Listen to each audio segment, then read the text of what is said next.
Hello， 各位咖友，大家好！现在大家看到的咖啡机是来自微宇宙集团汉巴赫品牌的7105海狮咖啡机。那这是一款独立双锅炉的家用半自动咖啡机。今天我们将针对这台机器为大家做一个简短的测评和讲解。海狮咖啡机整体为全金属一体化机身，黑白熊猫配色，简约而不失高级感。漆面做了磨砂的亲肤材质，侧板的汉巴赫为发光 logo， 十分有调性。咖啡机顶部的温杯区以及防跌落杯架采用的材质是全不锈钢，镜面质感非常漂亮。底部为可拆卸的磁吸式滤水盘，方便我们倾倒废水与做咖啡机清洁。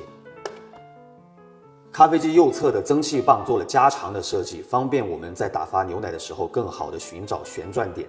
万向设计，使用非常方便。蒸汽开关为自动回弹式微动开关，3孔的蒸汽非常的强劲有力，让我们来感受一下。左侧为万向调节的开水出口，让我们来看一下。正面面板左侧为萃取压力表，右侧为蒸汽压力表，方便我们在制作咖啡的时候更好的看到我们想要看到的参数。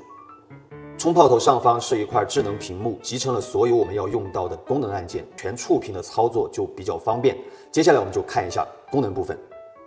按设置键第一次自动预浸泡，单杯加时间，双杯减时间，你可以去设定你想要的一个自动预浸泡时间，即开即关，会比较方便，非常的好上手。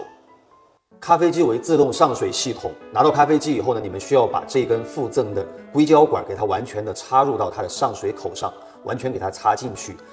最后是大家最关心的内核配置，海狮咖啡机为独立双锅炉，1升的蒸汽锅炉加550毫升的咖啡锅炉，让你的续航、连续出杯量不再焦虑。